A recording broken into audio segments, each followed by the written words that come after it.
નમસ્કાર વિદ્યાર્થી મિત્રો, આજે આપણે ધોરણ 10 ના ચેપ્ટર નંબર 13 આંકડાશાસ્ત્ર વિશે અભ્યાસ કરવાના છીએ. આંકડાશાસ્ત્ર એટલે શું? તો આંકડાશાસ્ત્ર મીન્સ કે આંકડાઓનું આંકલન કરતું શાસ્ત્ર એટલે આંકડાશાસ્ત્ર. આંકડાશાસ્ત્રમાં ધોરણ 10 માં મધ્યવર્તી સ્થિતિમાનના માપો વિશે એક સ્ટેપ આગળનું શીખવાનું છે, જે ધોરણ 9 માં શીખીને આવ્યા છીએ આપણે. તેનાથી એક સ્ટેપ આગળ વધીશું. એમાં જોઈએ તો મધ્યસ્થ અને બહુલક આ ત્રણ માપ છે એ મધ્યવર્તી સ્થિતિમાનના માપો છે. હવે આ મધ્યવર્તી સ્થિતિમાનના માપો છે એમાં ધોરણ 9 માં આપણે અવર્ગીકૃત માહિતી વિશે વધારે પડતો ભાર આપવામાં આવ્યો હતો કે અવર્ગીકૃત માહિતી ઉપરથી આપણે મધ્યક કઈ રીતે શોધી શકીએ, અને વર્ગીકૃત માહિતીનું આપણને થોડુંક બેઝિક જ્ઞાન આપવામાં આવ્યું હતું કે સાદી રીત શીખવાડવામાં આવી હતી, sigma fi xi upon sigma fi.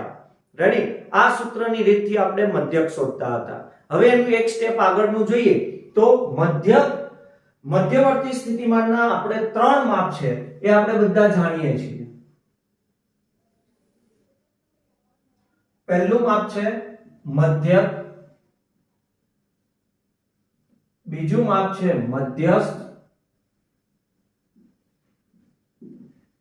અને ત્રીજું માપ છે બહુલક.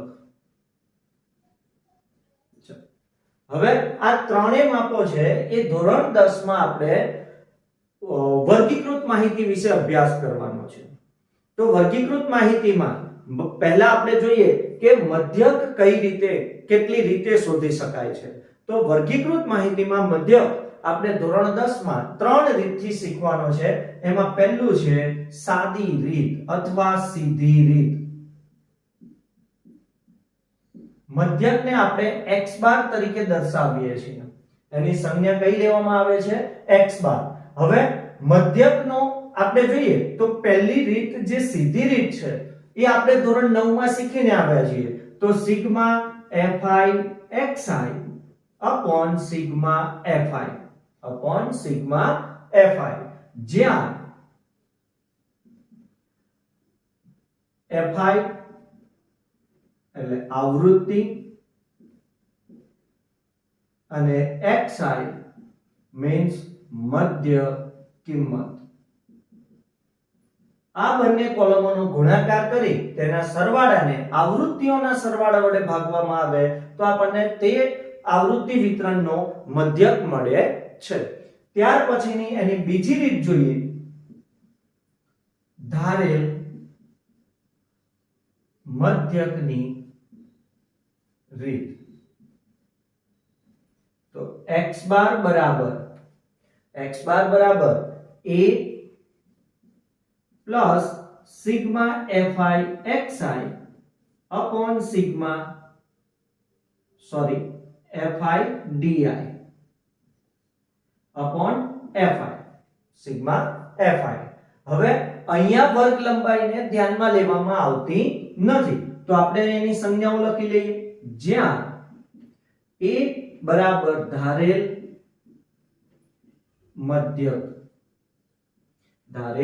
મધ્યક, ત્યાર પછી જોઈએ di નવો શબ્દ આવ્યો. di કઈ રીતે શોધી શકાય? તો કે xi minus a. ત્યાર પછીની આપણી ત્રીજી રીત છે પદ વિચલનની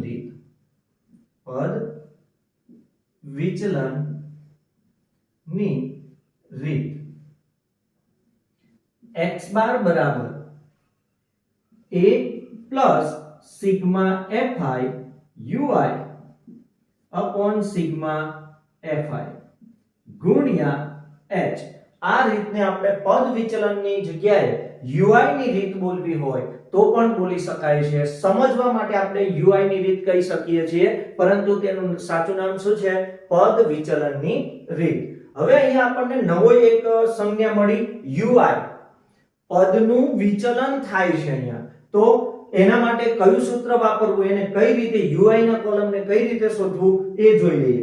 a મીન્સ ધારેલો મધ્યક, fi મીન્સ આવૃત્તિ, અને બીજો નવો એક શબ્દ આવ્યો h, જ્યાં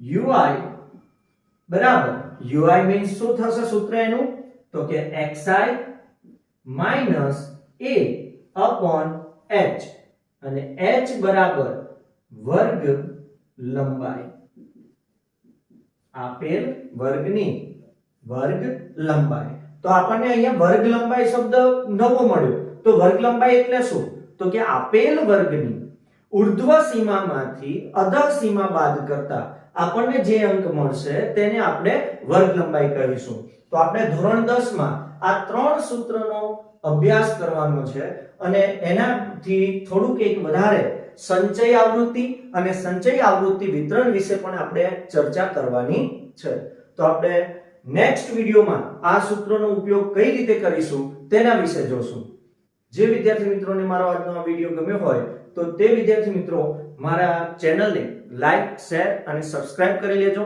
અને સાથે સાથે ઓલ નોટિફિકેશન ઓન કરી લેજો જેથી કરી મારો નેક્સ્ટ વિડિયો સૌથી પહેલા તમને મળે